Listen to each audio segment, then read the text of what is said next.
Hey guys, Nathan here with By the Bay Sports. Welcome to episode 8. I'm sorry I haven't been able to do another episode for a while. I've just been busy going back to work and all kind of other stuff, working out, getting buff. So, been doing that. But we have a lot of news to catch up on, mainly college football. We'll get to that last. First things first, we're going to go ahead with World Futbol. As you guys may have heard, Bayern Munich beat PSG 1-0 in the Champions League final to win Europe. And Bayern is now the champions. And they'll be going on from there. In the Europa League final, it was Inter Milan versus Sevilla from Spain. And Sevilla pulled off the upset. And pretty good. And so Sevilla will play Bayern Munich in the UEFA Super Cup on September the 24th, I think. And we'll go from there. Also this weekend is also the opening of the Premier League. Manchester City and Manchester United will not be playing because of their late competitions in Europe. They will be playing at those games at a later date. So they won't be playing. Liverpool will be playing Leeds United. So that'll be a fun game to watch. Go from there. So World Futbol is coming back slowly and progressively for the new season, the 2021 season. And then they'll be able to do that. Major League Baseball. We're almost done with it. We got like 25 games left in a 60-game season.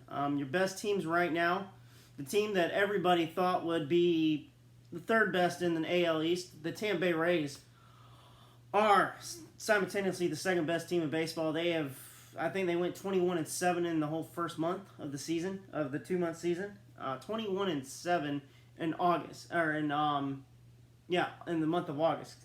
So that's pretty crazy. They went 21-7. Pretty astounding. At the end of that month, I think they were 25-11 total. So the Rays most likely are going to be a contender to win the AL East. Most likely, they'll probably win it. So there's some good news there. The Atlanta Braves are still winning the Eastern Division. The Marlins are still there. The Chicago Cubs are still firing away at the NL Central. And then the San Diego Padres are making some noise, but the LA Dodgers are just being the best team in baseball. And, of course, the Houston Cheaters, a.k.a. the Astros, they have not been doing so hot. So, luckily, there's no trash cans to bang for them because it's not working, which is kind of good for all of us fans.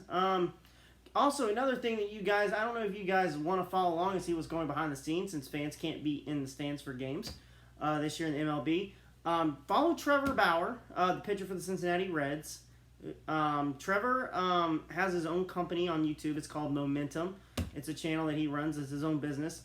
And he's vlogging the season. So if you guys want some good content to see what's going on behind the scenes with baseball, follow Trevor Bauer's page, Momentum. If this video was to get out there, I hope Trevor would follow this page too at By the Bay Sports. That would be pretty cool and actually be kind of cool to hopefully maybe hook up with him and do something in the future. That would be kind of awesome too. But it would be awesome if that happened. So now we're going to move on to the last and final subject. I'm doing a quick video here tonight. We're going to be talking here a little bit extensively about college football. So we got good news and we got bad news. Good news is this coming weekend, the 12th of September, the ACC season will begin. As you know, the conferences are doing all the 5 conferences are doing conference only. The only 2 not playing in the fall are the Big Ten and the Pac-12. They were citing reasons because of not being able to, which was a lame excuse in my part, of not being able to say that the protocols for each campus would be obliged by, they think each school, it would be different for each school to run their own COVID stuff. Well, I hate to tell the Big Ten this, and they said the main research behind them not choosing the season was that, which was kind of odd, but then they went behind and saying there's a heart-related issue with COVID if they get COVID. Come to find out, that was false. So the only other reason now, they've actually, because the Big Ten fans, and now you've got legislators in each state house and even on the national stage from the states of the Big Ten, where the colleges are, that are demanding them play the season. So they're looking at possibly now, instead of starting in the spring, to maybe even trying to get ready to play by Thanksgiving weekend.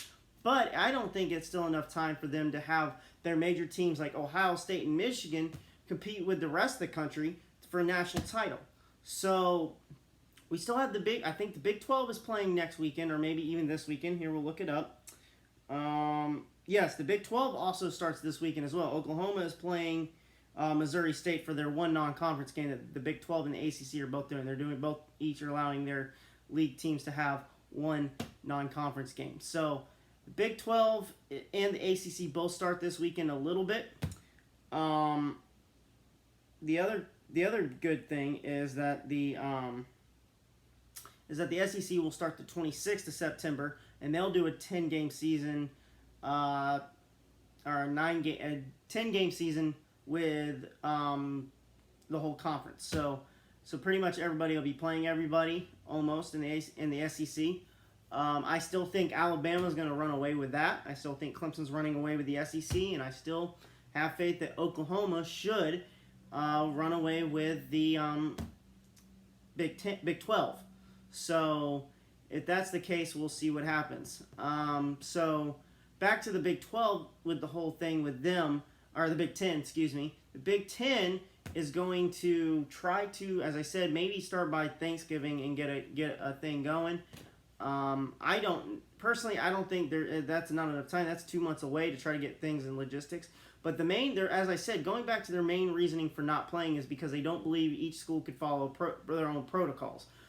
My only thing is, you're the conference. You can establish the protocols and say everybody has to follow these guidelines. Simple as that. But they chose not to do it because they don't believe the schools would follow their own. And it's like, well, you guys run the conference. Why don't you make your own set of rules for COVID and make them abide by it? And if they break protocol, they have to forfeit a game or something. I don't know. But they need to get back out there. We seriously need the Big Ten, because I feel like they're ripping off Ohio State, in my opinion, who's the second best team behind Clemson, and the only team out of that conference, in my opinion, that would be fighting for a national title.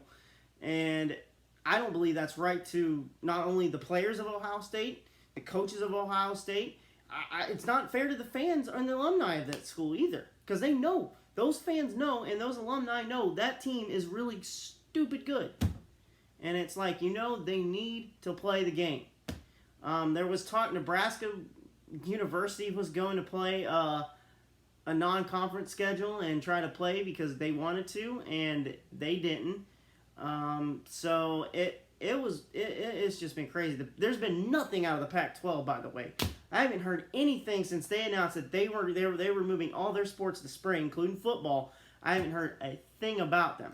So the first 20 top NCAA preseason poll came out, and of course the Big 10 and Pac-12 teams were added to that. Ohio State's number 2, but after this next week, they will be out of it. So you have the American Conference. You have the little guys now. Some of those that are playing are going to have a shot to play to get into the playoff. So for once, UCF might actually finally make the playoff. There you go, UCF. You might finally have the chance to do it. So, Clemson begins their season with Louisville. Florida State begins with Georgia Tech. That's going to be a game. Mike Norvell's first game at Florida State will be against Georgia Tech, and a coach who he faced in the American Conference. It's been the head coach at Georgia Tech since last year. One game that was postponed in the Big 12 was Baylor's non-conference game against Louisiana Tech, because Louisiana Tech apparently got a lot of COVID cases, and they have postponed it to another open weekend that both teams had. So that's happening. So basically, most of the Big 12 is playing their non-conference games right off the bat, and then they're going into their conference schedule. So that's what's happening there. In the ACC, they have big games. UAB's playing their one non-conference game tomorrow on Thursday, September 10th, against University of Alabama Birmingham, UAB. At home against UAB's actually played a game already. Some major college football, like the little guys like the Sun Belt and I think the MAC, I don't remember which one it was. The Sun Belt, I know the Sun Belt and I think the American may have started last weekend. So there was some college football that started somewhat last weekend. Yeah, it was because Memphis played. So the American Conference and the Sun Belt both started last weekend. So there was some college football that did start last weekend on normal traditional Labor Day weekend, and they're playing. Some big games in the ACC right off the bat. Probably I'm gonna go with we're gonna do some live predictions here. Here we go. ACC's opening weekend. Here's my predictions. I'm gonna go back to the Big 12s and do that. First game, North Carolina and Syracuse. Or we'll go with UAB and Miami. I think Miami's gonna do it. They got the transfer quarterback from Houston. They should dominate. They're a high-profile D1 team program. They should be able to beat UAB tomorrow night and go 1-0 on the season. The first game Saturday for the ACC is Syracuse and North Carolina. North Carolina, I promise you, is going to be a sleeper to contend with Clemson. They have the it factor. Mac Brown's their head coach, and they're going to do well. They're playing Syracuse, who is been in a debacle forever since they've joined the ACC. North Carolina's going to win that game. Then the next one's Duke and Notre Dame, because Notre Dame this year has been allowed because all their other sports are in the ACC, but football's independent. The ACC has made a contract with them to have a 1-year conference schedule. So for once in their history of the Notre Dame football program, they're in a conference for one season only. That's this year because of COVID. And Notre Dame is going to be ACC members. They have every right as any other ACC member, and that includes fighting for an Orange Bowl spot. So let's say Clemson wins the ACC and they play Notre Dame in the final, and Notre Dame's the second best team in the ACC. They play them in the conference championship. They lose. Notre Dame, if they have a higher ranking than anybody else, they'll be the team that goes to the Orange Bowl and play in a bowl game if we get to even have bowl games. So that's the thing. Florida State and Georgia Tech, I'm predicting Mike Norvell to come all out, heavy hitting. I've been saying it for the last few days to some friends of mine that are Noles fans that are all skeptical. I'm thinking Mike Norvell is going to have Florida State drop 50 on Georgia Tech because Georgia Tech's defense, that team was 2-10 last year. It's going to happen. They are going to do it. So Clemson plays Wake Forest. That's an easy Clemson win. Actually, Pittsburgh's playing Austin Peay. They're one non-conference game. I don't know about Pitt doing that. And then Western Kentucky's playing at Louisville, and Louisville should win that. So, and then I'm probably not going to mention the Big 12 games because it's all non-conference, and these teams are going to kill these other teams. So, destroy these other teams. So, with that being said, guys, please like us on Facebook, Twitter, Instagram, YouTube. Please follow us, subscribe us, hit the like button. Guys, and with all that being said, hope you get college football fans that do get to have a season enjoy this opening weekend and enjoy watching your teams play. With that being said, Nathan with By the Bay Sports. Catch y'all later.